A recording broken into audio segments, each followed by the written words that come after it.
Boa tarde, gente, tudo bem? Eu queria agradecer a presença de todos. Para a gente é um prazer estar fazendo esse trabalho dentro desse edital da Lei Aldir Blanc, né, o emergencial, que é o Retomada Cultural, que é uma maneira da gente estar recomeçando a fazer cultura depois desse ano parado, né, de pandemia, que foi uma dificuldade para todo o setor. Eu agradeço a Secretaria por todo o empenho desse trabalho. Eu sei que fazer um edital emergencial é uma coisa complicadíssima e eles trabalharam árduo e duro para resolver todos os problemas e as questões que apareceram. Então eu quero agradecer a presença de vocês. Estamos muito emocionados de estarmos fazendo a circulação desse filme. Foi um trabalho difícil, né, Silvia, de realizar, corrido. A gente tinha a ideia de lançar nos cinemas no ano passado, porque era um ano olímpico. E aí veio essa pandemia e não teve nem Olimpíada e nem cinema. Então, para a gente é muito, muito importante estar aqui hoje. A gente tem a ideia de fazer esse debate, é conversar um pouquinho sobre o filme, o processo desse filme e falar um pouquinho sobre como é fazer cinema no Brasil com baixo orçamento e às vezes com orçamento nenhum. A gente sempre fala que é possível realizar quando você tem um objetivo, um foco, né, um sonho, mas às vezes no meio do caminho a gente vai perdendo a esperança. Então a gente está aqui para dizer que é possível e contar um pouquinho da nossa história, falar um pouquinho sobre roteiro, sobre direção de documentário, sobre produção, e enfim, e responder as perguntas de vocês. Sejam bem-vindos. Oi pessoal, meu nome é Silvia Spolidoro, sou co-roteirista e co-diretora do Mulheres à Sexta. Para a gente é realmente um prazer muito grande e uma felicidade em realizar o que a gente sabe que em tempos, entre aspas, normais já não é fácil, ainda mais realizar e ter um ano para se lançar um filme com uma pandemia mundial, onde pegou todos nós de surpresa, onde passamos por períodos e ainda estamos passando por períodos de grande medo, insegurança, em todos os aspectos, né? Inclusive economicamente falando, o mundo inteiro está se redescobrindo com esse problema. Então eu acho que a gente pode se considerar assim, muito pessoas vitoriosas, né, por termos conseguido finalizar o Mulheres à Sexta e fazer essa distribuição. Quero também agradecer à Secretaria, né, de Cultura, a esse edital emergencial e essa retomada cultural tão importante sempre e neste momento mais ainda, porque nós todos passamos por um período muito grande de quarentena. E certamente, se a gente perguntar para todo mundo que está aqui ou para quem está em casa, vai responder que o que salvou a sua saúde mental nessa pandemia foi a arte.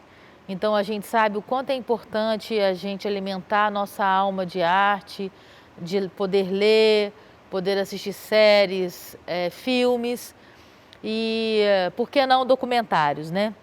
Então hoje a gente se propõe a falar sobre isso, sobre a produção e realização de cinema. Vamos falar especificamente sobre o nosso processo do Mulheres à Sexta, começando a história bem lá do início, da semente desse filme, desse projeto. Ele nasceu através de um convite da historiadora do esporte Cláudia Guedes. Ela é autora do livro homônimo Mulheres à Sexta. Esse livro conta a história do basquete feminino de 1892 a 1971, ou seja, nós temos aí muitos anos de história de basquete feminino. E quando recebemos esse convite para fazer um documentário baseado no livro, nós já ficamos assim, meu Deus do céu, né? E agora, né? Um livro com muitas páginas, com muita história. E o primeiro desafio foi, ao dizer sim, né, pensar qual será o recorte histórico que nós vamos definir para contar essa história, porque são 100 anos de história e é complicado você... O filme tem 73 minutos. Você resumir 100 anos de história em 73 minutos é uma tarefa muito difícil. E então, a primeira coisa que nós conversamos foi sobre o pré-roteiro, né? Ou seja, definir qual é a história que a gente ia contar, recortando essa história maior, como eu disse anteriormente. E eu acho que esse é um ponto interessante da gente conversar, ou pelo menos iniciar a nossa conversa, porque muitas vezes a gente fica pensando, roteiro, roteirista, mas o que é mesmo? Qual é a importância do roteiro numa obra audiovisual? O roteiro nada mais é do que a rota, ou seja, se a gente fala, vou sair aqui do Rio de Janeiro e vou para Lumiar, por exemplo, passar o final de semana. Eu tenho algumas opções, né, de caminhos a fazer para chegar no meu destino. Agora, se eu não tiver um mínimo de planejamento, que a Ellen vai falar de planejamento daqui a pouco, para eu falar, bom, eu vou sair do Rio, eu vou pegar a BR-X, eu vou andar não sei quantos quilômetros, eu vou virar à direita, depois à esquerda, e aí eu sigo e chego em tantos quilômetros a Lumiar. Se eu não tiver esse planejamento, uma rota a ser seguida, escolher uma rota a ser seguida, pode muito acontecer de eu chegar em qualquer lugar menos em Lumiar, né? Então, o roteiro nada mais é do que esse documento audiovisual que ajuda a produção, ajuda a direção e a toda a equipe do produto a realizar aquele filme, né? Ou aquela série, ou novela e etc. Então, em espanhol, o roteiro é guion, que é de guia. Em português de Portugal é guião, que é também um guia. E para nós é rota, roteiro é rota. Então, assim, primeiramente eu acho que a gente estabeleceu isso, a nossa pré-rota, qual seria esse caminho que nós iríamos traçar para contar essa história. O que é muito diferente quando você faz ficção, porque na ficção você faz toda a criação do universo, dos personagens, primeiramente os personagens. Quem são as pessoas que vão contar essa história, né? Quem é o seu protagonista, quem vai fazer a sua história andar. E aí a gente, enquanto roteirista, cria esse personagem, traça o perfil desses personagens, quais são os aspectos físicos, emocionais, conflitos internos e externos. E aí a gente constrói, né, o cenário, a cidade que ele vive, como ele vive, a família dele, as relações e etc. O roteiro de documentário, os nossos personagens existem, são reais. Então, a gente tem que entender a história que a gente pretende contar, ou seja, o olhar do diretor e do roteirista para aquela história real. E a gente também tem que respeitar e saber ouvir a história que o personagem quer contar. E uma coisa que é interessante falar sobre isso é que quando você faz um documentário, você tem a história a ser contada e você tem o universo, né? Cada personagem é um universo particular. E o ser humano, ele tem diversas etapas e diversas camadas. O que acontece é que na hora do roteiro e também depois na direção, é importante que você tire a camada desse personagem que sirva a sua narrativa, né? Eu acho que isso é um ponto interessante, porque é uma dificuldade quando você faz o roteiro, e depois a gente vai falar um pouquinho de direção, que é justamente o que a Silvia estava falando, é não se perder nessa rota, porque você pode, de repente, dentro de tudo que o personagem vai te contar, acabar sem querer sendo levado para um outro caminho que é bem diferente do que você determinou, né? Aí continua. Com certeza, sim, sim. Então, assim, no roteiro de ficção, o roteirista cria o que a gente chama de arco narrativo, ou seja, ele cria o começo, o meio e o fim daquela história que aquele personagem, aquele protagonista vai contar. E através desse arco narrativo, segue-se os atos 1, 2 e 3, e temos a jornada do herói. Existem algumas técnicas de roteiro que utilizamos para fazer com que o nosso espectador sempre esteja sentindo empatia pelo nosso protagonista e torça para que o nosso protagonista consiga passar por cada passo de dificuldade, de conflito que ele vai encontrar durante a sua jornada, para que ele consiga se transformar. Ou seja, se a gente tem um protagonista que inicia um filme covarde, o nosso público, o espectador, nós, enquanto espectadores, vamos torcer o filme inteiro para que ele passe por todos os perrengues e que ele, no final do filme, salve um gatinho em cima de uma árvore, por exemplo, né? Sendo bem simples e simplória na minha explicação, basicamente sobre o roteiro de ficção. E o roteiro de documentário, ele começa, como já havia dito, um pré-roteiro, ou seja, a gente entende qual é a história que a realidade nos apresenta, e a gente tenta fazer, pelo menos é uma característica que a gente tenta imprimir no nosso trabalho, que é dar um pouco de poesia para aquela realidade. Ou seja, trazer daquele personagem que ilustra a história, que conta essa história, o que há de bonito sobre tudo isso, sobre uma luta, sobre uma causa, sobre uma conquista, sobre um legado, uma superação, assim como foi Mulheres à Sexta. Então, quando nós escolhemos o recorte histórico para escrever o pré-roteiro, o primeiro roteiro de Mulheres à Sexta, nós escolhemos exatamente a superação feminina, porque o esporte, o basquete, ele foi o meio que essas mulheres utilizaram, mesmo que não tenha sido planejado, isso foi orgânico. Elas foram vivendo, lutando e sendo transformadas e transformando através do esporte, porque elas amavam o basquete e elas queriam apenas jogar basquetebol, né? Numa época que as mulheres eram programadas e criadas para servirem aos seus maridos, ou seja, você tinha que casar, você tinha que ter filhos e você tinha que servir a sua família, né?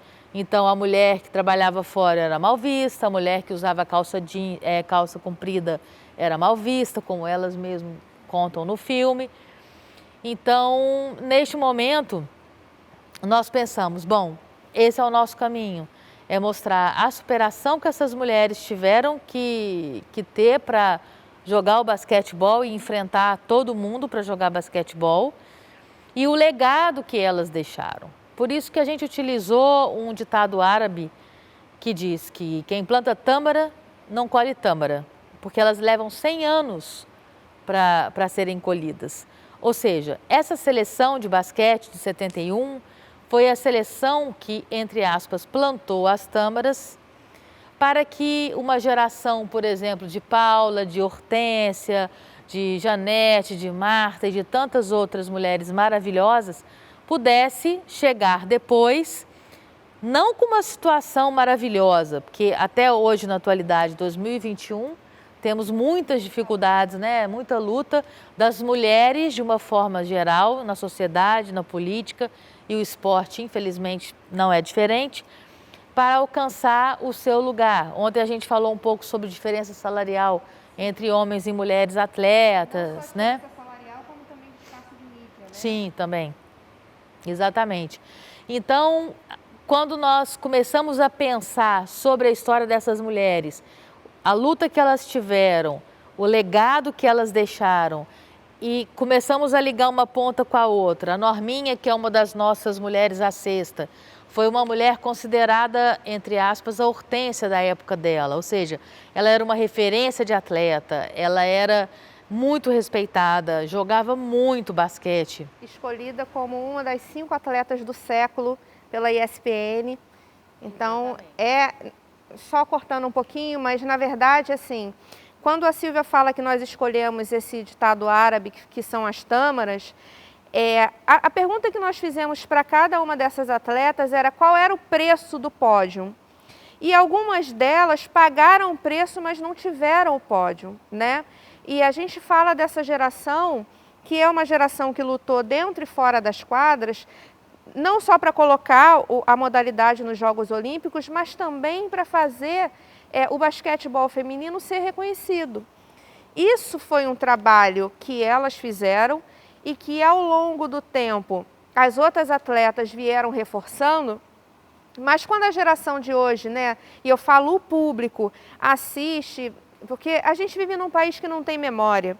Então, quando você vê a Hortência, a Paula, eles não fazem ideia de que, na verdade, esse trabalho começou muito antes. Então, quando nos chamaram para fazer esse filme, a primeira coisa que a gente julgava mais importante era eternizar a história dessas pessoas, né? Essas mulheres que fizeram tanto pelo Brasil e que as pessoas, pelo menos da minha idade, não sabem quem são. Na época que não tinha mídia, pouquíssimas matérias no jornal, a gente tem pouquíssimos registros nos museus. Então, é uma maneira de deixar para a vida, né, para a eternidade, o que essas pessoas fizeram. Porque a gente não sabe o que seria se essa geração não tivesse lutado tanto, onde nós estaríamos, será que a gente já teria conseguido uma medalha? Será que nós já conseguiríamos o mínimo espaço de mídia que nós temos hoje? Então, é uma luta, continua sendo uma luta, mas é importante que a gente veja quem começou a lutar antes da gente. É claro que quando a gente fala do basquete, também nessa época tiveram outras mulheres de outras modalidades, artistas, cantoras, que já travavam essa luta para o reconhecimento feminino e pela luta do espaço da mulher no espaço público, né? Porque hoje ainda é complicado, na época era mais complicado ainda. Como a gente mostrou no filme, as mulheres, elas eram, para o Brasil, elas eram as mães dos homens que serviam ao Brasil. Então essa era a função dela. A partir do momento que algumas mulheres tentam quebrar isso, elas pagam um preço. E esse preço foi pago para que a minha geração pudesse ter o que tem. A liberdade de fala, a liberdade dentro de um espaço, a liberdade dentro do trabalho. Então, a gente tentou contextualizar não só a história do basquete, mas também a história da mulher que vem se construindo até hoje, né? Exatamente, é isso aí. E por isso a gente escolheu esse recorte e escolheu naturalmente falar de política, porque existia um ato político, né? E essas mulheres, tendo o gênero feminino, escolhendo um esporte que, como nós mesmas vimos no filme através da Cláudia, né, historiadora, era um esporte dito masculino. E os homens achavam ele feminino. Então, assim, a gente vê que já tinha um conflito ali natural, né, na história do esporte, da modalidade. E quando fizemos essa escolha e começamos a encontrar, né, e a conhecer também, né, as nossas mulheres à cesta. A Norminha, que era a Hortência da época, Maria Helena Cardoso e Heleninha, que foram depois treinadoras da seleção brasileira durante muitos anos, extremamente competentes. A gente retrata a história delas e a vitória histórica do Brasil contra Cuba, dentro de Cuba, em Havana, com a presença, né, embaixo das barbas, literalmente, de Fidel Castro. Então, a gente foi percebendo que a história dessas mulheres, ela era feita exatamente de superação e conquista, superação e conquista, superação e conquista. E nisso tudo, a gente também tinha esse período que estávamos vivendo, que era da ditadura.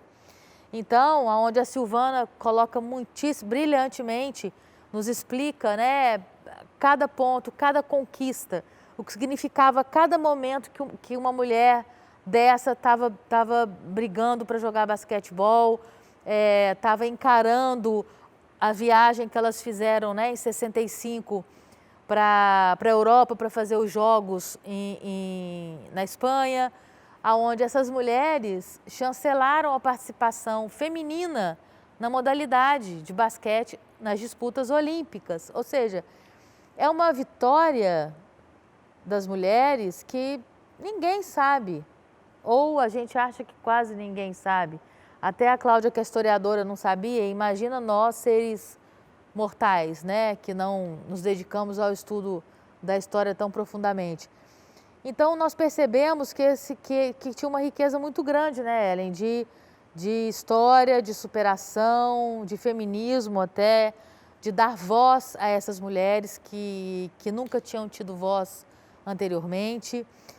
A Paula, a Hortência já pertence a uma outra geração, uma geração que já teve voz. Que já teve salário. Já teve salário, como a gente falou no patrocínio, né? Porque como a gente falou no filme, elas falaram no filme, né? Elas tinham, a rotina delas era trabalhar, fazer faculdade, viajar, e quando elas estavam viajando para servir o Brasil, elas ficavam um tempo fora e perdiam os empregos. Então, olha a dificuldade da coisa. Hoje o atleta é um atleta profissional. Claro, nós temos diversos atletas que não têm patrocínio, é uma dificuldade ainda, mas naquela época era proibido ter o patrocínio. Então, se era proibido, quem é que pagava o tênis, quem é que pagava o uniforme? Não tinha quem. Ou os pais pagavam, ou elas trabalhavam para pagar e eram mandadas embora porque né? Viajavam. Olha como isso é complicado, como era complicado. Então, a luta delas vai muito além do que a gente consegue alcançar, porque realmente não só o esforço físico, mas o esforço emocional da coisa toda, né? Então, é por isso que a gente pensou em colocar como pano de fundo, além da história do basquete, a contextualização social e política da época. O decreto, né? O decreto de Vargas, né? Porque muita gente não sabe que foi proibido para a mulher praticar esporte no Brasil. Eu, antes de fazer esse documentário, eu não imaginava isso. Eu nunca imaginei, na verdade, que um presidente pudesse proibir alguém de praticar um esporte, mas proibiu, né? E aí imagina o atraso que não trouxe para as mulheres, porque são gerações e gerações de treino, de legado, de conquista para se chegar a um pódio, para se chegar a uma Olimpíada. Então, assim, foram muitas dificuldades dessas mulheres e muitas dificuldades nossa como roteirista, porque era muita história. E como a Silvia falou, né, a gente precisava colocar essa história em 73 minutos e depois decidir que tipo de direção a gente ia dar para esse filme. Porque existem diversas linguagens, diversos estilos de direção e a gente precisava, quando a gente definiu que ia fazer o roteiro desse documentário como se fosse uma ficção, respeitando, né, o primeiro, segundo, terceiro ato, chegando ao clímax, que é o jogo, aquela brincadeira que o nosso montador brilhantemente faz sobre será que vai ganhar a última bola, a última cesta no último segundo. A gente transformou aquilo no clímax para que depois viesse a resolução, para que isso atingisse o maior número de pessoas. A gente sabe que o gênero documentário ele é difícil, algumas pessoas não têm o hábito de assistir. Então, escrevendo dessa maneira, a gente imaginou que fosse alcançar um público muito maior. E, particularmente, a gente também acha isso bem mais interessante, né? Porque, na nossa opinião, se você não trabalha dessa forma, parece um registro, né? Parece uma reportagem, na verdade. Então, a gente queria trabalhar dessa maneira. E, para trabalhar dessa maneira, isso já é a nossa marca, a gente sempre coloca um pedacinho de ficção. Então, dá para ver o início e o final do filme, que, obviamente, não é da época. A gente chamou a Norminha para reviver aquele momento dentro do Ibirapuera. Foi emocionante para todo mundo, porque ela não tinha voltado lá desde então. Ela é professora, mas ela trabalha em universidade, escolas. E quando ela entrou naquela quadra com aquela bola de basquete, assim, ela se emocionou. Cabendo no mesmo uniforme. Ah, isso é importante. Que isso é o mais importante. O uniforme que ela usa no filme é original. É o que ela usava na época que estava na seleção brasileira. Poucas pessoas conseguem ainda caber nesse... Pouquíssimas pessoas. Então, assim, é óbvio que... Ela está há quantos anos já? Hoje, 74. já tem uma lesão no ombro, ela não conseguiu fazer aquela cesta, a gente teve que fazer uma montagem. Mas assim, a gente sempre tenta fazer esse pedacinho da ficção que é para fechar, sabe? Para fechar o nosso arco narrativo, para trazer a poesia que a gente acha que é importante. Eu sei que contar a história, contextualizar, tudo isso é muito importante, mas fazer dessa história uma poesia é uma escolha, né? E a nossa escolha é trabalhar dessa forma. Então, assim, tem uma outra coisa que a gente sempre tenta colocar, que é o respiro cômico. E nós tivemos a sorte de ter a Delcy, que faz isso brilhantemente, contando as histórias. Nada daquilo foi ensaiado. Elas, eu nem sei, mas eu acho que desde a época elas não falavam sobre o diário, por exemplo. A Norminha, como vocês viram, não tinha assinado, porque ela não tinha visto esse diário. Então, quando a gente fez esse encontro, assim, todas elas reviveram esse momento. E foi muito emocionante ver, porque são duas senhorinhas que voltaram a ser adolescentes, né? E a Simone falou isso pra gente também, né? No dia que a gente gravou com ela no estúdio, e ela ligou pra Norminha, e a primeira coisa que ela falou foi isso: eu revivi, vocês me fizeram reviver. Voltar no tempo. Voltar no tempo, um momento muito especial da minha vida. Então, assim, foi muito gratificante pra gente fazer todo esse processo do filme. A gente gravou muitas horas. 8 horas. E aí tem essa questão. Primeiro você faz o seu roteiro, e aí você grava, né, filma tudo que você precisa. Já é dificílimo você fazer um roteiro com tanta história para 73 minutos. Depois você grava, faz 8 horas de filmagem, e aí você tem que fazer a escolha dentro dessas 8 horas de 73 minutos. Então são muitas escolhas e muitas renúncias. Tinha muita coisa interessante que a gente não pôde colocar. E que eu acho que seria muito legal, mas fazer um documentário muito longo, a gente está sempre preocupado em atingir o público. E fazer um documentário muito longo reduz cada vez menos a nossa plateia, né? O nosso público. Cada vez mais.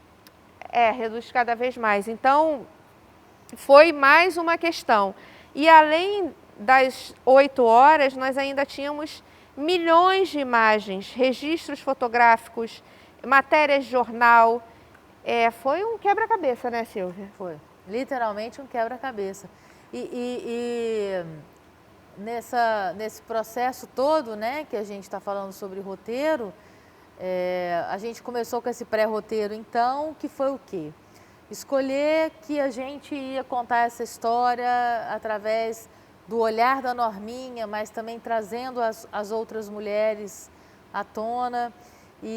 Mas escolhemos assim as mesmas perguntas praticamente para todas elas, para ter o ponto de vista de cada uma sobre o mesmo tema que a gente queria abordar, que era a questão da superação e do legado, né? E as dificuldades que elas tinham e que tiveram, que continuam tendo e etc. Aí depois desse pré-roteiro, nós tivemos que fazer um teaser, né? Tivemos a escolha de fazer um teaser, um trailer, de uma pré-gravação, antes da gente filmar o filme, para fazer o levantamento financeiro do patrocínio do filme, que foi feito através da produtora executiva, que é a autora do livro, a Cláudia Guedes. A Cláudia nos pediu que fizéssemos um trailer para que ela pudesse levantar o aporte financeiro. Então, escolhemos ir conversar, né, com a Norminha. Mas sentimos falta de ter uma outra posição em relação ao mesmo tema, e escolhemos o Victor Matsudo, Dr. Victor Matsudo, que é uma sumidade em medicina esportiva e já foi não sei quantas Olimpíadas, então é uma sumidade realmente, muito respeitado. Então conversamos com a Norminha. Ela contou um pouco dessa história para a gente, e depois com o Victor, o outro lado da história. Fizemos essa montagem do teaser, do trailer, e a Cláudia então levantou o dinheiro e foi possível começarmos a fazer um roteiro propriamente dito, que foi o nosso roteiro de captação, digamos assim, roteiro de filmagem. que o que acontece? Quando a gente chega num set de filmagem de um documentário, a Lourdes está aqui com a gente. A gente vai entrevistar a Lourdes hoje, contar a história dela. A gente combina, né, Elia? A gente pensa, a gente quer levar a história para esse lado e tal, então a gente faz a proposta das perguntas. Mas aí na hora que antes da gente filmar, inclusive com a Lourdes, quando a gente chega, muitas vezes você não tem tempo para fazer uma pré-entrevista. Alguns documentaristas conseguem ter essa verba, né? Sim. Para cumprir todo o processo de documentário. Mas isso nem sempre é real. Então, e nem sempre é bom. E nem sempre é bom, exatamente. Porque você perde, né, a magia da coisa. Do orgânico, né? Exatamente. Da surpresa. Então, a gente vai entrevistar a Lourdes. Quando a gente chega para se apresentar pessoalmente para a Lourdes, esse momento é um momento muito, muito importante. Porque é um momento em que ela vai se sentir, ou não, com confiança. A história dela vai ser contada para a gente, de que forma a gente vai interpretar a história dela e mostrar para o público o que ela está abrindo o coração. Porque é muito importante a gente dizer que um documentarista, ele é um apaixonado. Não que um diretor de ficção não seja, não estou dizendo isso. Mas você está brincando... Na ficção, o roteirista, ele brinca de ser Deus. E no documentário, a gente tem o compromisso de não decepcionar ou frustrar uma pessoa que coloca nas nossas mãos a sua vida. Porque, tudo bem, não é minha vida, é a vida dela. Sim, mas a vida dela importa e muito. No entanto, que a vida dela está fazendo o meu filme, o seu filme. Então, esse momento de aproximação é muito importante. E muitas vezes, aquele roteiro que estava ali, ele cai por terra. Porque o que ela vai contar para a gente, num oi, tudo bem, e aí vamos falar sobre a sua história, abre um mundo, um universo. E aí entra, eu acredito que seja por isso que, sei lá, 70%, 80% dos roteiristas de documentário dirigem o filme, né? Sim. Porque é muito complicado. Eu já fiz um filme que eu sou roteirista, não fui a diretora, mas eu ia para o set.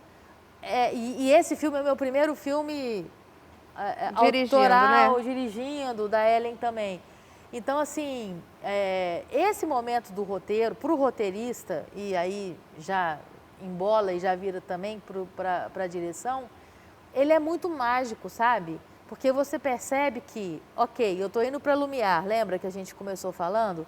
Eu sei que eu tenho que pegar a BR-X, mas que legal que eu estou no volante e que eu sei que ali tem um atalho, porque alguém que está do meu lado, o copiloto, conhece o caminho e está me mostrando um atalho. Então, eu acho que pode ser mais ou menos essa a correlação do segundo roteiro, que é o roteiro que a gente faz no set de filmagem, quando a gente encontra com os nossos personagens e quando o universo se abre. Obviamente, a gente tenta seguir, claro, o que a gente traçou. O caminho, né? O caminho traçado, exatamente. Eu acho que é por isso que é tão importante, assim, tem alguns profissionais que falam, liga a câmera e a coisa acontece. A gente não trabalha dessa forma porque realmente muita coisa acontece num set. São muitas histórias. Então, imagina se a gente não souber onde a gente quer chegar. A gente vai para qualquer caminho. E se perde. E se perde. Então, é por isso que a gente sempre deixa tão amarrado esse arco narrativo, porque independente do que vai acontecer, falando de Lumiar, eu posso parar aqui um pouquinho, de repente pegar um outro caminho, mas eu sei para onde eu vou. E isso é importante. Todas as vezes que a gente conversa com alunos sobre roteiro e direção, a gente sempre bate nessa tecla de que é necessário você saber onde você quer chegar. Como você vai chegar é uma escolha, mas é importante saber. E nesse caso, que eram muitas histórias, muitos personagens e a contextualização, se nós não soubéssemos exatamente qual era a premissa do filme, nós com certeza teríamos feito uma outra história. E talvez a gente tivesse se perdido de tal forma que a gente ia montar uma história no roteiro, uma história na direção, ia virar uma outra história na montagem.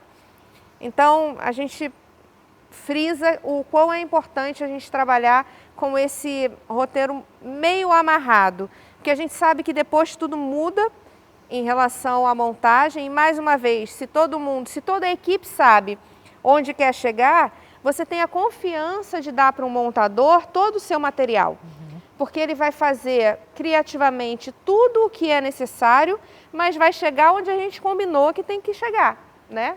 Perfeitamente, é isso aí. E aí depois que a gente foi para o set, que a gente filmou, que todos os personagens nos trouxeram muito mais conteúdo do que a gente podia imaginar, a gente senta para fazer o terceiro roteiro, que é um roteiro para a montagem. E, obviamente, no audiovisual, a gente não faz audiovisual sozinho. Cada profissional tem uma importância tremenda, desde a captação da filmagem, desde a pré da filmagem, da pós, né, da montagem, da pós, finalização, depois distribuição e tudo mais. Então, quando a gente tem um profissional de montagem, de edição, que está com a gente para tudo e que agrega, esse profissional, ele está ali como a tríade de direção, na verdade. Sim. Lógico que também, quando a gente vai para a trilha sonora, né? Porque não é audiovisual à toa, é audiovisual porque você une as imagens com a trilha sonora. Porque a música impacta e emociona, né? Se a gente faz o exercício de assistir um filme no mudo, a gente consegue entender como a trilha sonora é impactante na hora que a gente está assistindo um filme ou uma série ou qualquer obra audiovisual.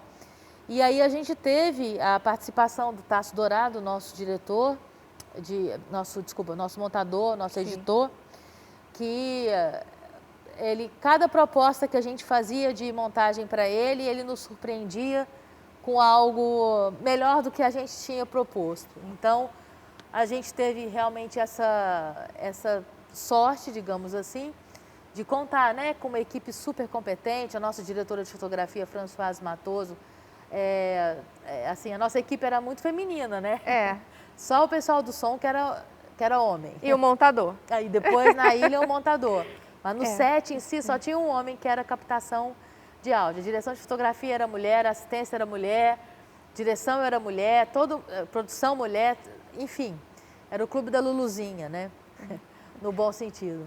E aí, quando a gente monta o filme, a gente tem, então, esse terceiro roteiro, quarto roteiro, que é quando o filme está realmente pronto para a gente poder exibir. Que é, na verdade, o primeiro corte, né? Porque depois do primeiro corte, muita água rolou debaixo dessa ponte, porque nós fizemos o primeiro corte correndo contra o tempo para participar de um festival, cumprimos esse cronograma, depois fizemos todos os ajustes com a galera de designer gráfico, porque aí o que acontece? A gente entra na parte do orçamento baixo. Voltando lá ao Tasso, que foi o nosso montador, e aí é por isso que é tão importante você ter uma equipe que joga junto com você. Quando a gente chegava na ilha, ele falava, bom, aqui entra uma imagem, aqui eu preciso de um vídeo disso, aqui eu preciso de 2 minutos do vídeo daquilo, aqui entra a música, e aí a produção, no caso eu, tem que dizer, não, isso aí não está tendo não. Gente, não tem dinheiro não. Porque, por exemplo, esse filme ele tem no total 7 minutos de imagens de vídeo compradas, que já foi um sufoco, assim, né? Porque o baixo orçamento, você pode fazer muita coisa, mas comprar as imagens, se você não tiver dinheiro, não tem o que fazer. E aí ele foi trazendo soluções criativas para resolver, né? De repente colocar uma imagem, a mesma imagem que deveriam ser 5, ele colocou a mesma, completando esse tempo de vídeo, repetiu algumas cenas que não dá para ver porque é fora do contexto. Então, assim, se eu tenho um montador que impõe a sua necessidade artística, que é fora do que o orçamento exige, você começa a ter um conflito. Então, quando você faz qualquer trabalho de baixo orçamento, tem duas coisas que são fundamentais. A primeira é o planejamento e a segunda é você ter uma equipe que sabe o tamanho do trabalho e o que é aquele projeto. Não adianta, se você tem R$50 para fazer um produto, não adianta você ter alguém na equipe que só trabalha por 200.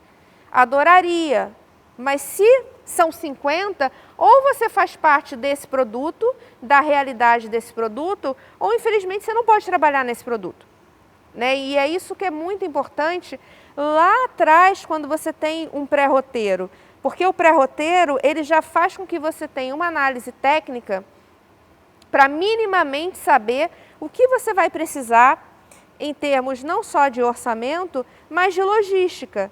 E você faz uma reunião com a equipe para que essa equipe entenda todo o planejamento dessa produção e o que vai ser necessário e quais serão as concessões que serão necessárias para serem feitas. Artisticamente, quando você tem pouquíssimo orçamento, você tem que fazer escolhas, são renúncias. A gente sempre fala sobre isso, né? Não só no sentido de você jogar pedaços da história fora, assim como arquivos de filmagem, mas também renúncias criativas, que se você tivesse o dinheiro que alguns documentários têm, você pode, nossa, brincar, você pode colocar diversas trilhas sonoras, você pode colocar diversos materiais de arquivo, mas infelizmente no baixo orçamento você tem que fazer escolhas. E aí quando a gente começou a montar esse projeto lá atrás, a gente pensou, poxa, vamos falar do feminismo e como é que vamos contextualizar? Vamos colocar os comerciais da época, que não precisa de mais nada. O comercial da época era a mulher ganhando uma Brastemp, né, com o marido sentado e ela varrendo, e a gente tinha várias coisas que se olhasse hoje vai falar que é mentira, mas não é, era a realidade da época.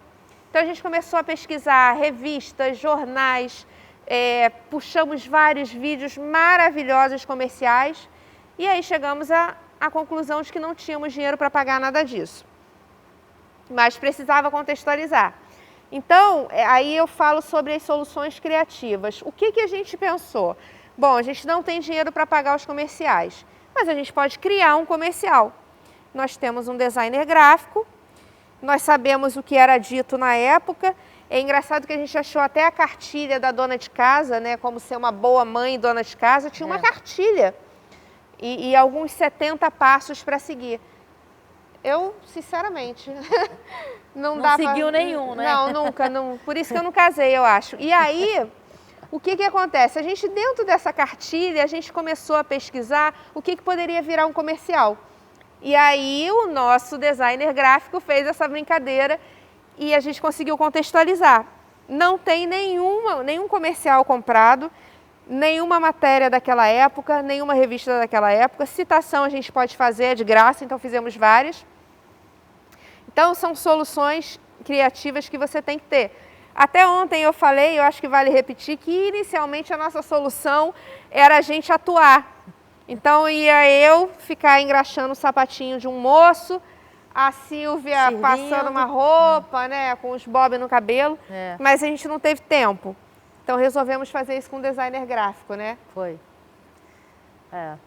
Eu acho que é isso, né? Eu acho que a gente tem, assim, como ponto forte, até no nosso povo brasileiro, soluções criativas, né? A gente todos os dias vê aí na nossa cidade do Rio de Janeiro um transporte que não é lá essas coisas e as pessoas conseguem dar conta de chegar nos seus trabalhos e fazer o seu dia e tudo mais. E a gente vai levando, né? É o lado, acho que, positivo da nossa nação, né? Eu acho que o lado pejorativo do dar o jeitinho, que muitas vezes é isso que ferra a gente, né? Por tentar dar um jeitinho em tudo. Mas nesse caso eu acho que no audiovisual a gente tem isso como uma vantagem. Por isso que o profissional brasileiro é valorizado fora do Brasil. Qualquer set de filmagem vai provavelmente gostar de um brasileiro na equipe, Porque o brasileiro é aquele que, quando o diretor aponta que está com um problema, ele já trouxe a solução. Ele já pegou uma fita e já colou Já um colou, banner. já pegou um isopor, ele já deu um jeito no negócio que eles olham e falam, meu Deus do céu, da onde eles inventaram isso? E mal sabem eles que a gente não faz televisão nem cinema sem fita crepe e isopor, né? Então é isso, pessoal. A gente gostaria agora, né, de parar de ficar palestrando. De palestrar. E estamos abertas a um bate-papo com vocês, a responder questões, enfim, fiquem à vontade. Ali. Curiosidade. Quanto tempo tem que você... de quem foi a ideia de fazer esse... Foi delas ou foram de vocês? De puxar esse tema agora, nesse momento. Nesse momento não. Quantos anos tem que vocês estão mexendo com isso? São diversas perguntas. Não tem problema. Na verdade, o que acontece? A Cláudia Guedes, ela escreveu esse livro há muitos anos atrás. Foi 2009. 2009. Isso. Não conseguiu publicar. E ela sempre teve o sonho de fazer um filme desse livro. A Cláudia é autora do livro, Mulheres à Sexta. Isso, que ela até fala, né, no filme, e é historiadora. Então, ela conheceu a Sílvia e fez o convite para a Sílvia, que fez um convite para mim, da gente pegar esse livro e transformar num roteiro. Inicialmente foi isso. Isso em 2015? Isso, em 2015, a Cláudia mora fora do Brasil, ela mora em São Francisco, na Califórnia. E eu estava na Califórnia fazendo um curso de roteiro, estive na casa dela, através de uma outra amiga, e ela então me falou do livro e do desejo de fazer um filme, né, do livro. E aí conversamos, mas aquilo ficou no ar.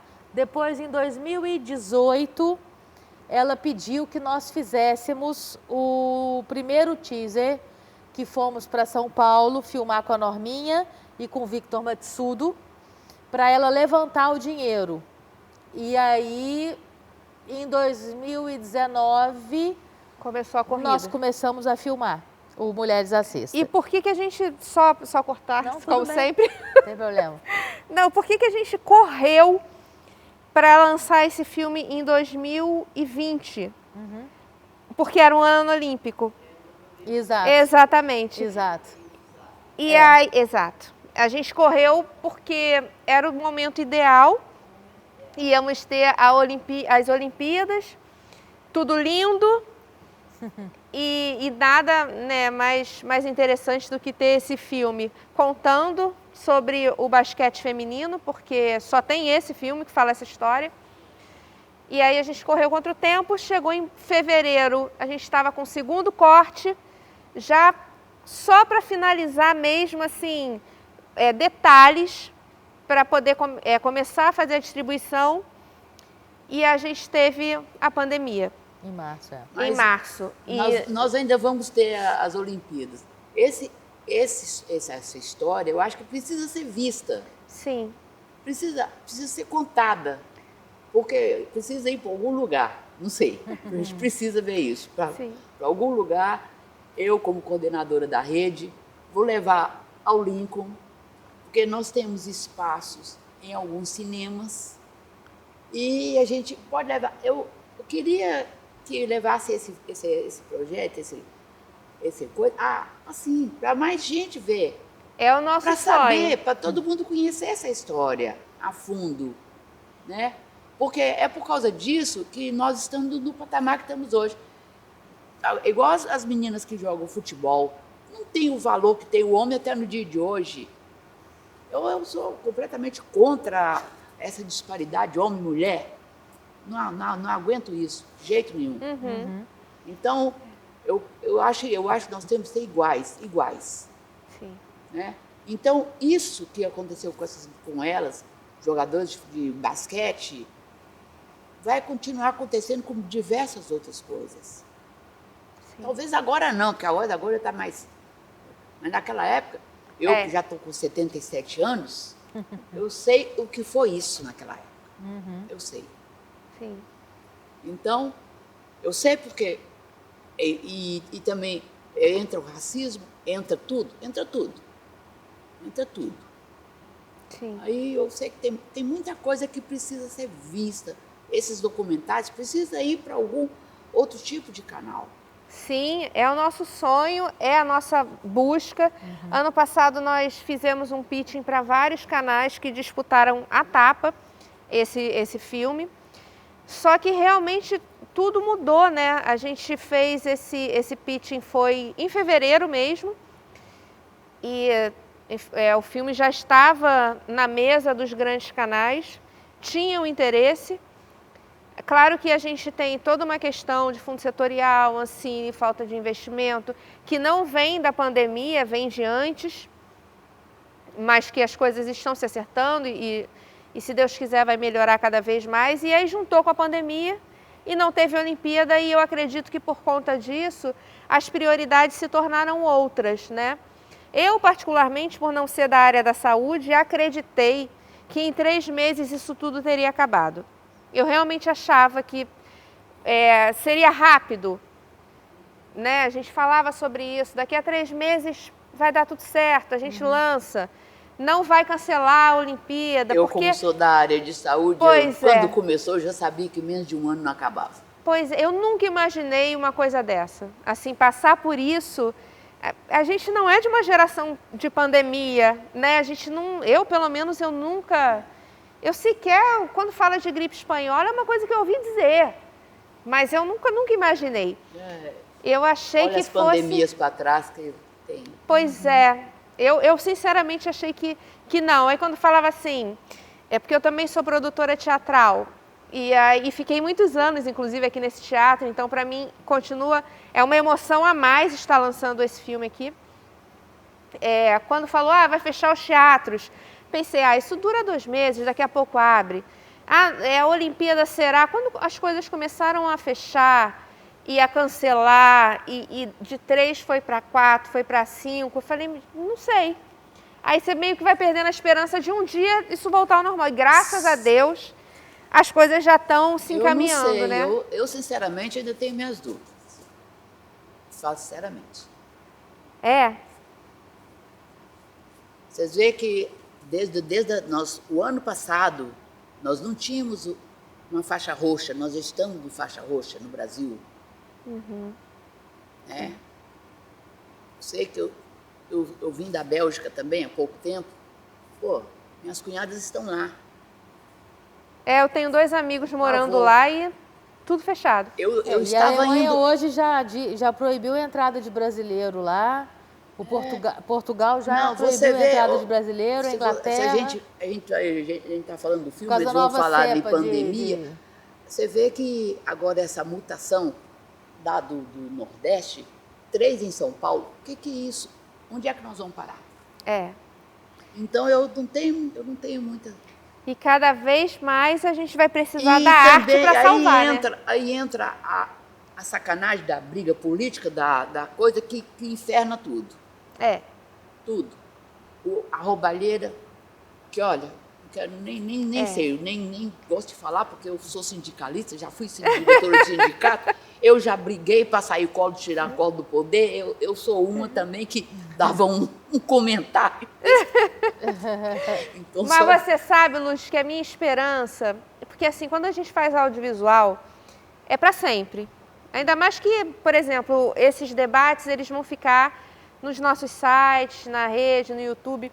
A minha esperança é que daqui a alguns anos alguém veja esse debate e perceba que tudo mudou.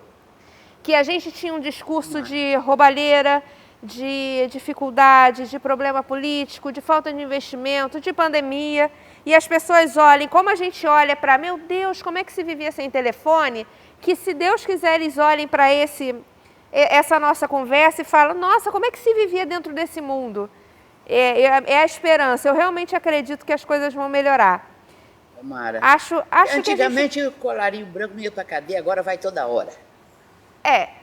Não é verdade? O político não era preso, agora perde por... Então, temos a internet. Eu sei que eu sou uma das que estava em Brasília que tirou o colo do poder. Eu estava dentro do Congresso.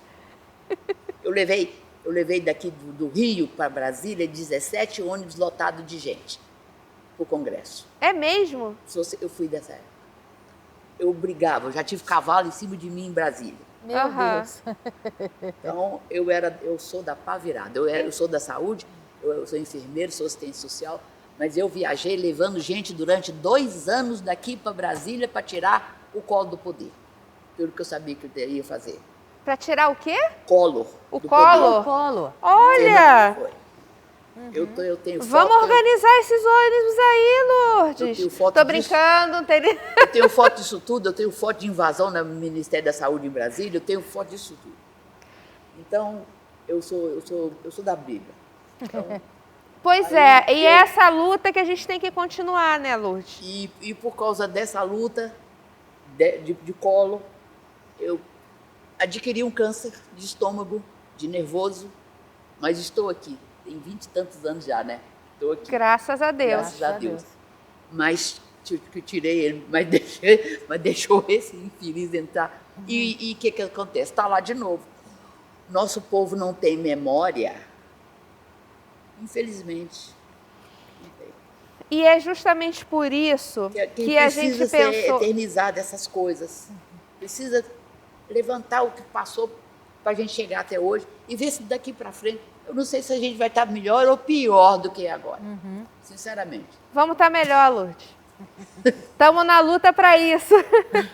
Com as escolas, com esses garotos do jeito que estão hoje em dia, eu tenho minhas dúvidas. Você sabe que a gente, quando propôs esse projeto, era justamente sobre isso. Porque a gente vai fazer essa apresentação, essa sessão do filme em algumas ONGs e os debates também. E um dia eu estava assim meio desanimada, cansada, porque esse projeto ele é dentro da lei emergencial, então são muitos trabalhos, muitas coisas para resolver com um tempo muito curto. E eu até comentei isso com a Silvia. Eu liguei para uma das ONGs, eu não sei se foi Atitude Social ou se foi Semente do Futuro, eu não me lembro quem. Mas eu acho que foi a Selminha que falou isso. E ela falou assim, Ellen, eu vou até sentar. Eu liguei para oferecer, falar, olha, a gente está querendo fazer a sessão do filme, expliquei o que era o filme, falei sobre os debates. Ela falou, poxa, Ellen, eu estou aqui agora, eu vou até sentar, porque eu estou aqui agora no escuro, a nossa ONG está sem luz. E eu estava aqui pensando como é que eu conseguiria trazer para a nossa comunidade que é tão carente, informação, cultura, sem dinheiro, porque aqui a informação não chega. E aí você me liga. E eu realmente, assim, só tenho a agradecer por a gente estar fazendo parte disso, porque eu acredito, isso ela falando, né? Eu acredito que só a informação gera transformação. E a gente acredita nisso, por isso a gente propôs esse projeto e graças a Deus fomos contempladas. E uma coisa que ela falou, eu levei assim para a minha vida. Ela falou, Ellen, sabe o que acontece? O bem, ele é silencioso. Porque o mal, ele faz tanto alarde que ele se espalha com facilidade. Mas o bem não, o bem é silencioso, a gente precisa parar de silenciar o bem. E quando a gente tem hoje conversas sobre o mundo que a gente está vivendo, as dificuldades, eu sempre falo que para cada pessoa que faz alguma coisa ruim, a gente tem 20 que faz alguma coisa boa. O nosso povo é assim. A diferença é que quando uma pessoa faz uma coisa ruim, todo mundo fica sabendo. E quando as 20 fazem, ninguém sabe. Então eu acho que assim, é uma questão também da gente continuar fazendo esse tipo de trabalho que a gente faz, tanto a senhora quanto todo mundo aqui, como a Silvia, porque cada dia alguém está fazendo alguma coisa para transformar. E eu sinceramente acredito na transformação. Eu acho que quando você tem possibilidades, as possibilidades elas não são iguais. Fala que o Brasil é um país democrático, não é. Né? Porque a criança que nasce numa comunidade, ela não é só as mesmas oportunidades, mas ela não tem as mesmas informações que uma pessoa que nasce, né, com dinheiro, com possibilidades de estudo diferentes, de viajar, de fazer um intercâmbio. Então, eu acredito que quanto mais a gente conseguir levar a informação para quem não tem informação, as coisas mudam. Quantas pessoas não vão ver nesse filme uma esperança de que o mundo é possível, de que é possível você vencer as dificuldades, que é possível a realização de um sonho, né? A gente sempre tenta, todos os nossos trabalhos, a gente vai começar outra série de documentários agora, outras coisas que a gente já trabalha junto há bastante tempo, e o nosso ponto é sempre isso. O que a gente está escrevendo e o que a gente vai dirigir ou o que a gente vai produzir transforma a vida de alguém? Aí eu posso falar no meu caso, vou deixar a Silvia falar um pouquinho, porque quando eu fazia, a gente parou agora por causa da pandemia, mas fazia um outro espetáculo aqui, eu sempre saía me questionando, será que eu transformei a vida de alguém? Era comédia e a gente sabe que o riso transforma. Essa é a minha função nesse mundo. Eu vim para isso. Como eu vou fazer, são muitas possibilidades. Eu escolhi a arte. Outras pessoas escolhem outras ferramentas, né, Silvia? Certamente. E acho que cada história, cada voz que a gente ouve, que a gente consegue dar, né, amplificar aquela voz quando ela é transformada num filme, né, num produto audiovisual ou no teatro, etc. Digo filme porque é mais a nossa área de atuação. Cada vez que essa voz é ouvida, a gente está transformando a vida de alguém. Então, eu acho que essa é a nossa função mesmo. E sim, é a nossa marca enquanto dupla de trabalho, de criação e de direção, tocar a vida das pessoas, tocar as pessoas com as histórias, tocar as pessoas com as possibilidades, abrir portas, fazer pontes, né? A gente sabe, em relação a tudo que está sendo dito aqui, que o esporte é uma das coisas mais transformadoras que existem na vida de um jovem, né? De um jovem que não tem a mesma oportunidade que um jovem que nasce num berço mais privilegiado. Então, a gente percebe quantos jovens, a maioria dos nossos jovens, vamos falar agora do futebol, porque o futebol é o nosso, é o carro-chefe do Brasil, não tem como, né? É o esporte unânime no nosso país. E a gente percebe, se a gente hoje for falar com todos os times de futebol do Brasil e até no mundo, né? A gente vai ver o número de crianças, de homens que foram crianças e que cresceram jogando com o pé descalço, jurando que iam ser Pelé, jurando que iam ser famosos, ricos, poderosos através de uma bola de futebol, né? Então, a gente sabe que o esporte, agora falando sobre o basquetebol, é um lugar onde a gente tem milhões de informações sendo embutidas na cabeça do jovem. Ou seja, você tem que ter compromisso, você tem que ter disciplina, você tem que ter ética, você tem que jogar, na ética, né? Você tem que jogar limpo, você tem que ir na bola e não no corpo do seu adversário. Você aprende a ser equipe. Você aprende a ser equipe, a entender que às vezes eu que vou chutar a bola e vou fazer a cesta, às vezes eu tenho que passar para ela porque ela está mais próxima da cesta e ela vai converter em pontos. Então, assim, aí eu acho que é onde a gente consegue assimilar a importância que tem fazer cinema no Brasil e praticar esporte. E esse esporte, ele precisa ter uma base, ele precisa receber apoio financeiro, estrutural. O site Mulheres à Cesta, www.mulheresacesta.com.br, ele foi criado exatamente para isso, para ser uma vitrine para pesquisadores, professores de educação física, para tentar trabalhar na retomada da importância da educação física na escola e da formação desses jovens com um futuro aí no esporte, né? Então, eu acho que isso é muito importante e a gente está, na verdade, trabalhando aqui para não ter tanto trabalho ali. Porque quando você trabalha aqui na base, na educação, no esporte, na cultura, você tem menos problemas em relação à droga, a furto, roubo, enfim, há um caminho que a gente sabe que não é legal, né? Nem para quem pratica, nem para a família de quem pratica, porque atrás de cada pessoa que escolhe uma vida ou é escolhido, né, para ter uma vida não muito legal, ou seja, né, ser uma pessoa que vai contra a lei, tem uma família ali que está sofrendo, né? Uma mãe que vê um filho na cadeia ou que vê às vezes o filho matar uma outra pessoa. Eu duvido que essa mãe seja uma mãe feliz, né? Ela deve se sentir culpada, inclusive. E falando né? assim, pegando esse gancho, a gente está vivendo um momento hoje onde a cultura ela está sendo colocada num lugar muito equivocado,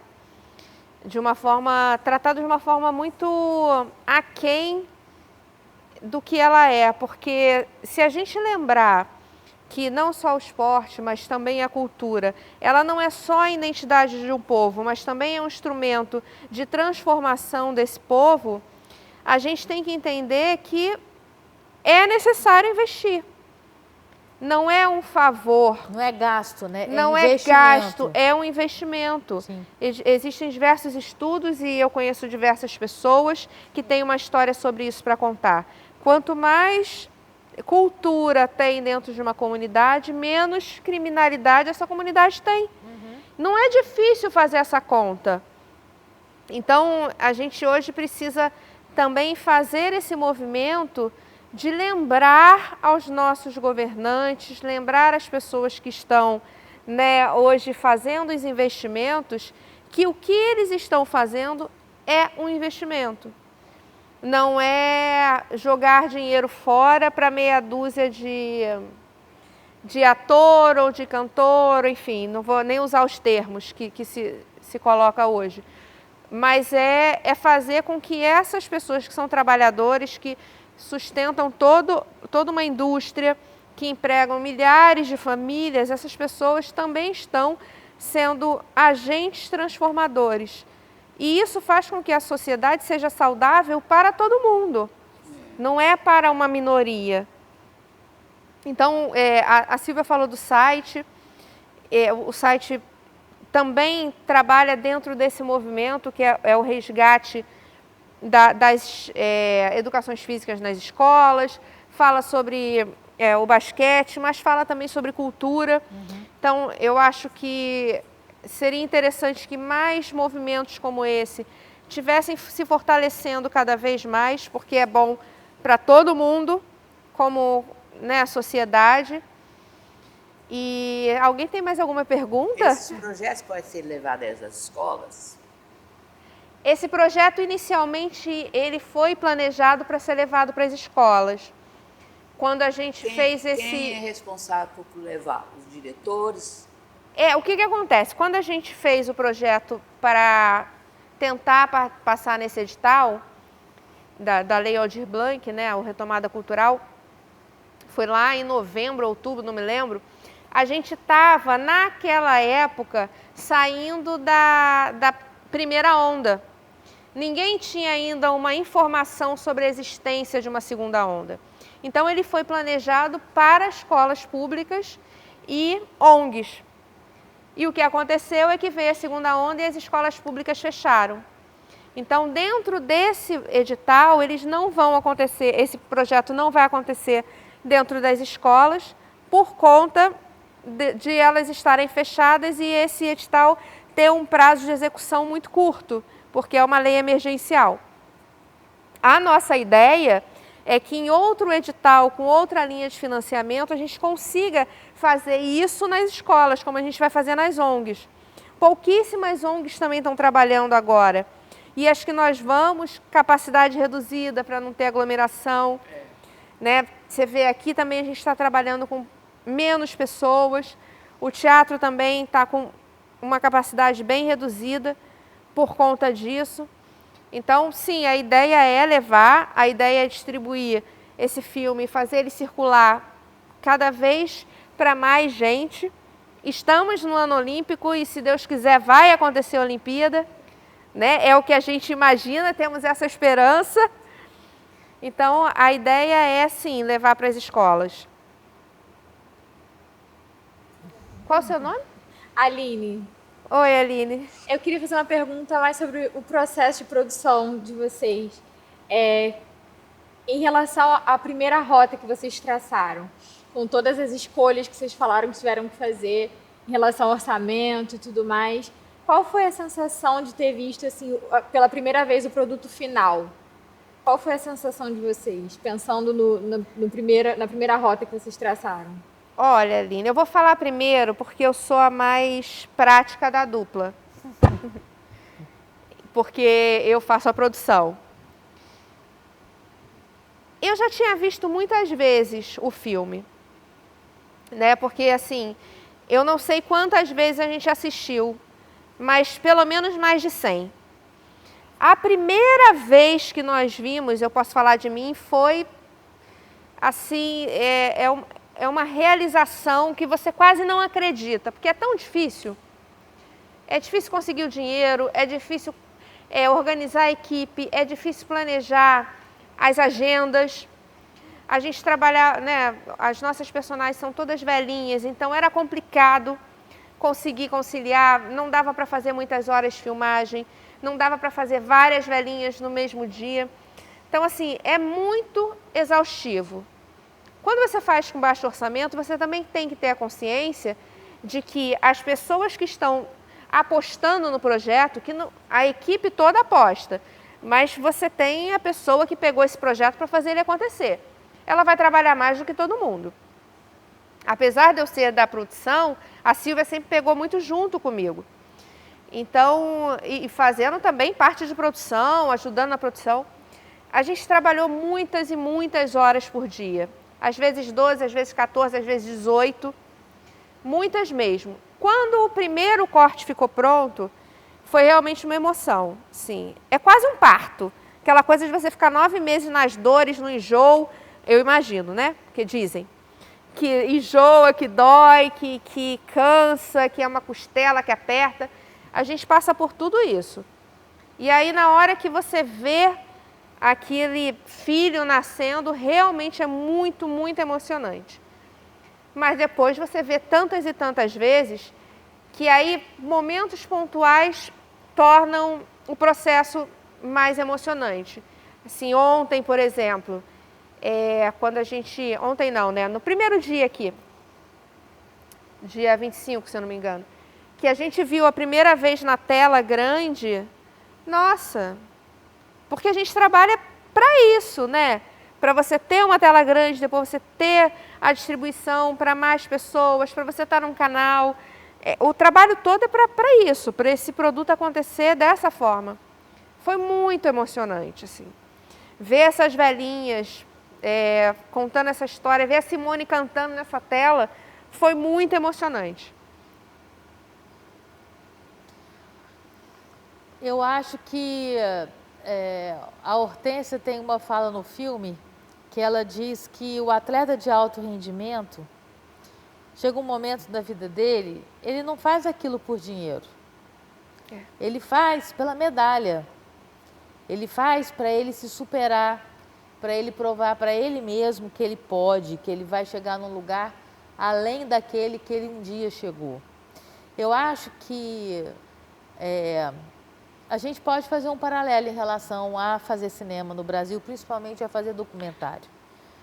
Porque a gente tem que se virar muito para pagar as contas quando a gente escolhe essa profissão. Ela não é a profissão que dá mais dinheiro no cinema. Fatalmente, se a gente quisesse ganhar muito dinheiro, a gente estaria dirigindo propaganda.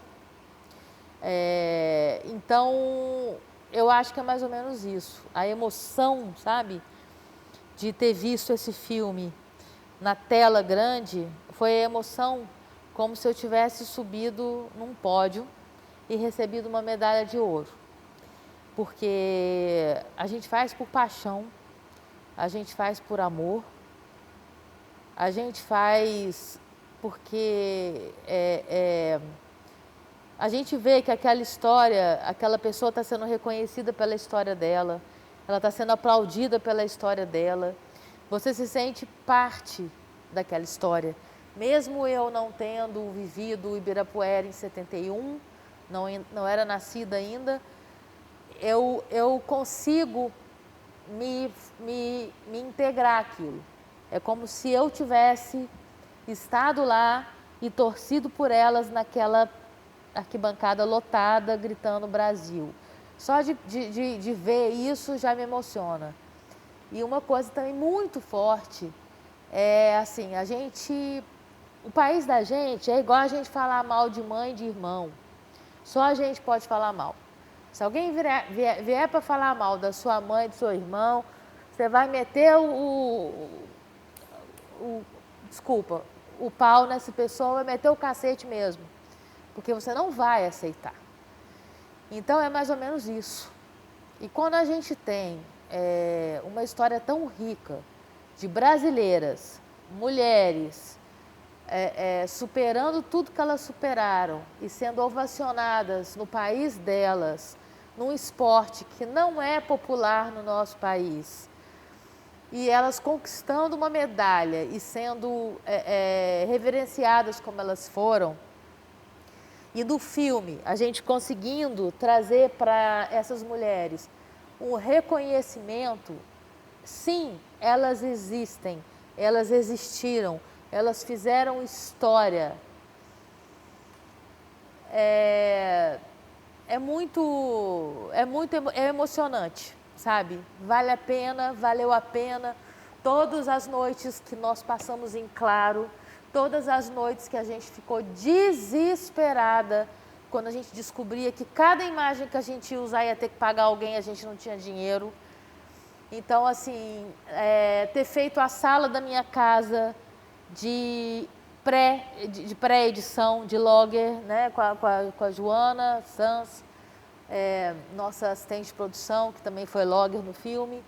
Assim, tudo isso vale a pena, sabe? Quando você vê o resultado e você vê a Hortência reverenciando a Norminha, que o Brasil nem sabe, a grande maioria nem sabe quem é ou quem foi, numa quadra de basquete, mesmo sendo uma das 5 atletas do século.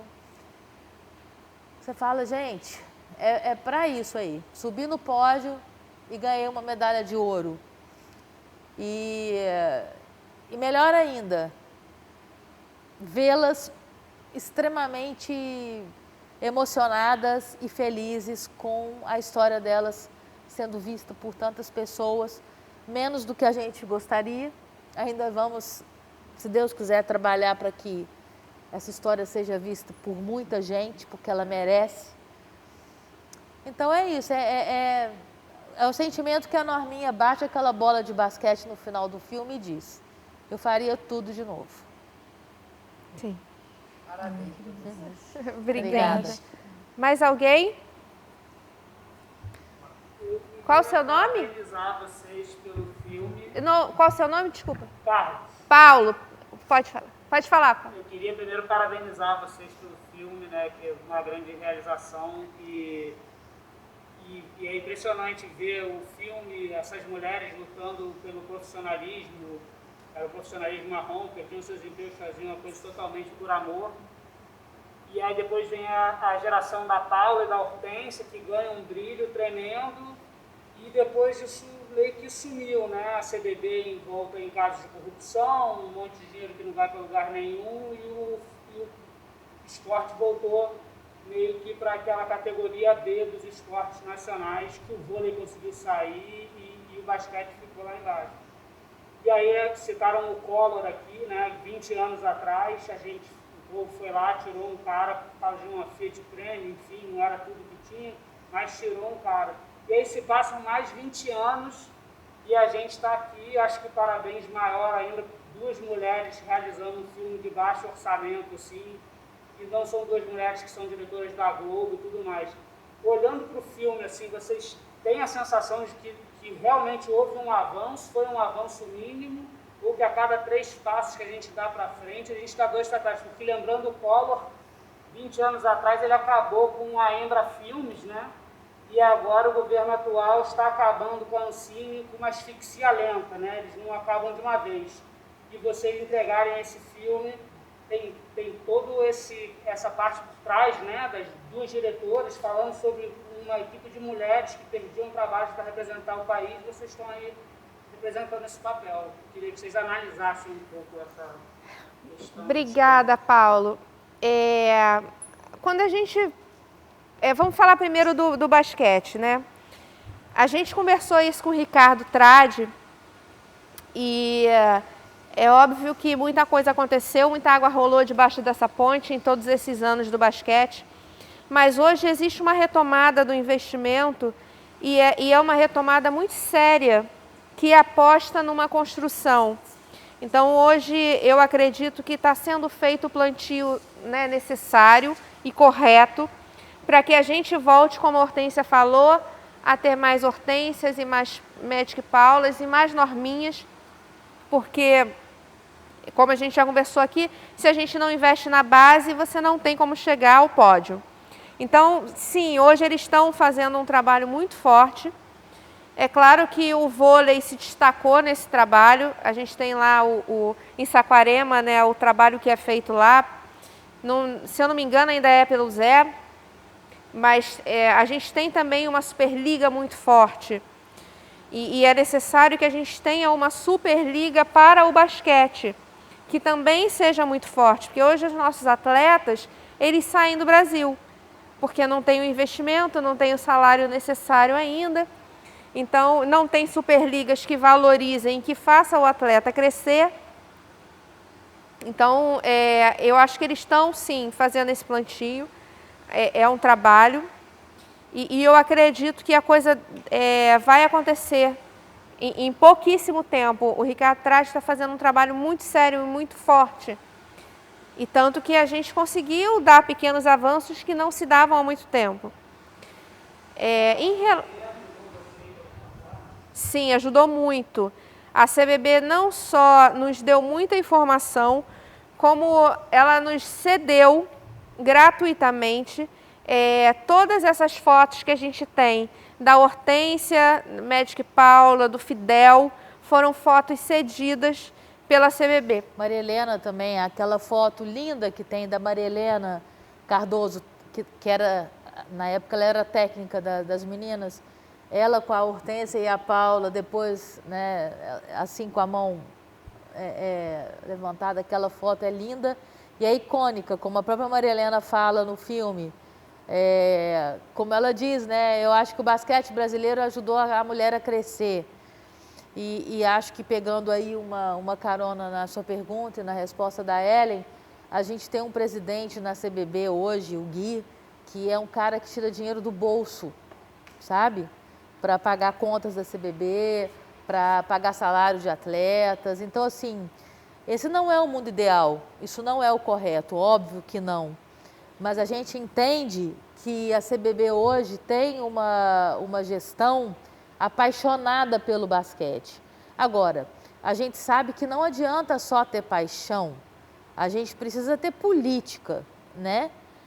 A gente precisa ter verba que é destinada ao esporte, que é destinada à educação, à cultura, à arte, e que, infelizmente, aí na sua pergunta, nós precisamos de boa vontade dos nossos governantes, do nosso presidente da República, dos nossos ministros, né, esporte, Educação e cultura. Educação e etc.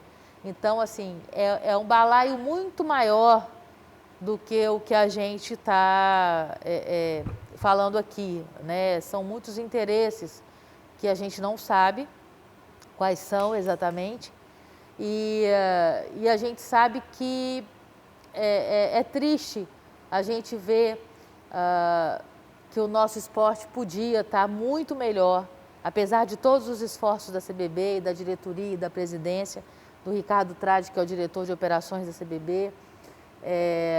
Infelizmente, a gente ainda está muito aquém. A gente ainda tem que ter um presidente que tira dinheiro do bolso para manter uma entidade que não era para ser feito isso, entendeu? Então, isso realmente triste até. E ao mesmo tempo, se a gente parar para pensar, quando a gente vai assistir uns Jogos Olímpicos aí, que a gente para assistir, todo mundo adora, né? E torce por medalhas e tudo mais, a gente perceber que o Brasil é a 9ª economia do mundo e sempre fica lá atrás no quadro de medalhas. Aí você vai entender que não adianta você ser a 9ª economia do mundo se você tem uma administração, uma política que não dá valor ao esporte, à educação, porque é nessa hora que a gente toma uma goleada, literalmente, dos países desenvolvidos, né? Quando a gente olha lá na frente Estados Unidos, quando a gente olha, sei lá, Canadá,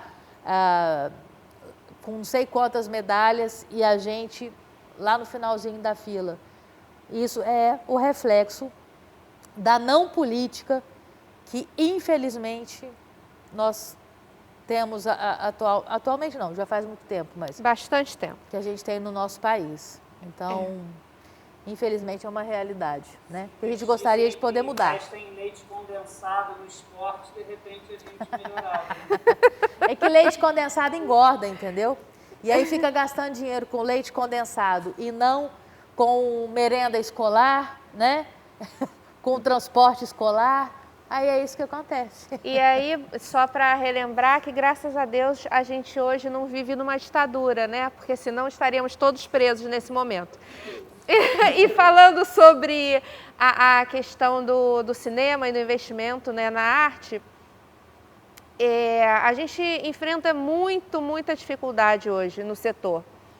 Mas já enfrentamos outras vezes.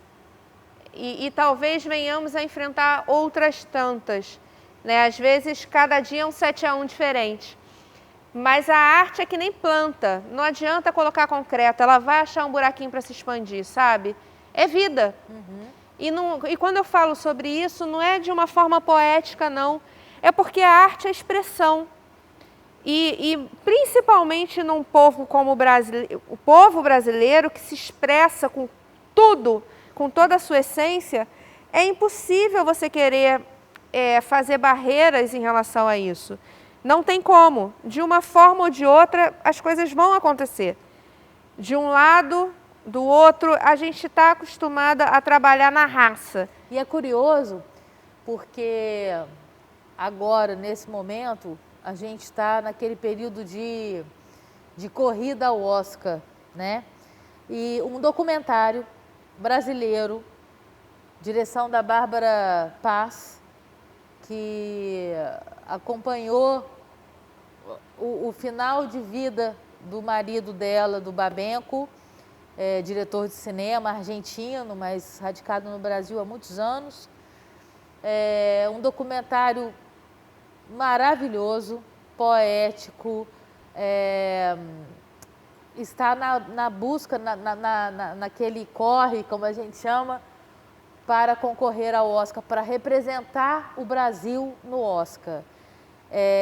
Nós temos também uma animação, um curta de animação que chama Umbrella, que também está nessa luta, nessa corrida para representar o Brasil no Oscar. Então, assim, ao mesmo tempo é um contraponto, né, de tudo que a gente está falando, e é um complemento ao mesmo tempo do que a Ellen falou. Isso aí nada mais é do que um concreto em cima do Mancini, mas tem uma rachadura aqui, está saindo um curta de animação para a maior premiação do cinema mundial, e está saindo aqui um documentário da Bárbara, do Babenco, por outra rachadura. Então, que a gente consiga, com a nossa insistência, persistência,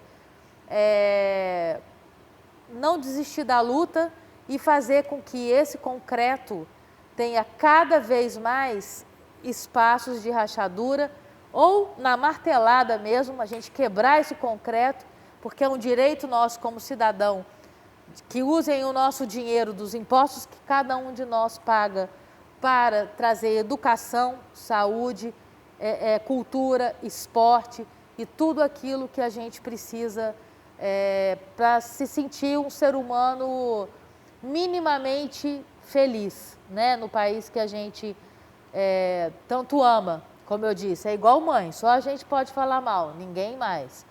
Então, tomara que a gente consiga ter martelos aí para quebrar esse concreto, ter muita rachadura e a nossa produção audiovisual conseguir passar por mais essa problemática aí, né, em relação aos órgãos públicos e à política pública de fomento à cultura, né?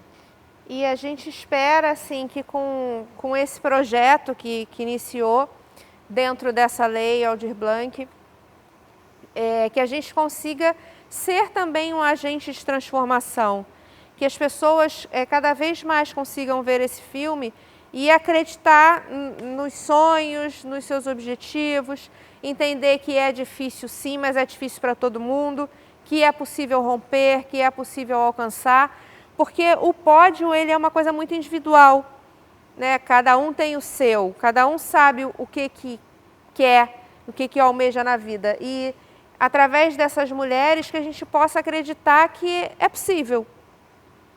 E que esse projeto ajude a transformar não só a vida de pessoas, né, no empoderamento das mulheres, mas como sociedade, e também para deixar claro o quão necessário é esse tipo de projeto.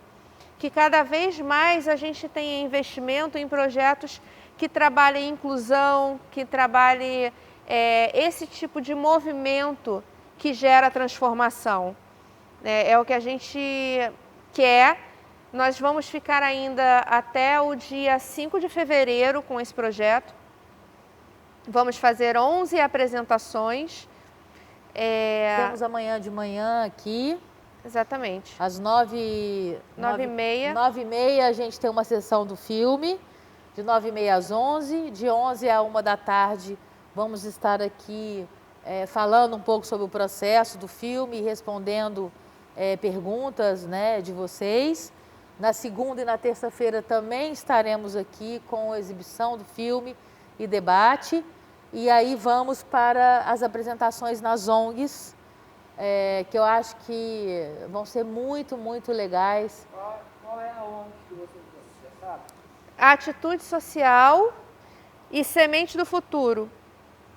Uma é ali no Santa Marta, em Botafogo, e a outra é em Bangu. Então são... É porque são duas apresentações em uma e uma na outra, não é isso? Isso, totalizando Total de três apresentações nas ONGs. Com capacidade reduzida por conta da pandemia, mas esses debates eles vão ficar online e a gente também vai fazer uns debates no Zoom, onde a gente vai poder conversar com mais pessoas, né, e todo mundo ao mesmo tempo, falando um pouquinho sobre o processo, falando sobre cinema, falando sobre política, sobre essas coisas todas que a gente gosta de falar. E também vai ficar guardado aí. E eu queria agradecer mais uma vez a presença de todos vocês, aproveitar para agradecer mais uma vez à Secretaria de Cultura, ao Governo do Estado do Rio de Janeiro, né, a Lei Aldir Blanc, que foi criada para o Retomada Cultural e vários outros editais que estão sendo muito importantes nesse processo da retomada cultural no Rio de Janeiro. É isso aí. Quero também, faço minhas as palavras da Hélia, quero agradecer a cada um de vocês. É muito bom, é uma medalhinha de ouro que a gente recebe cada vez que a gente escuta alguém que diz assim, nossa, eu adorei o filme. Então, muito obrigada a cada um de vocês pela presença. Contem para os amigos, contem para os inimigos também, tá? Para eles virem aqui, para assistirem Mulheres à Sexta, conversarem com a gente depois, estamos aí à disposição. Muito obrigada à Secretaria de Cultura, ao Governo do Estado do Rio de Janeiro, a Lei Aldir Blanc com essa retomada cultural. É muito importante a gente poder ter um suporte, um subsídio para a gente poder fazer o que a gente ama, que é contar histórias, né? Então, muito obrigada a todos vocês e a gente espera que amanhã a gente tenha, né, o nosso público aqui presente também e que vocês possam propagar esse projeto e virem amigos de vocês aqui e falar: ah, sou amigo de fulano, sou amigo de ciclano. Vai ser um prazer receber todo mundo aqui. Muito obrigada a todos vocês. Obrigada.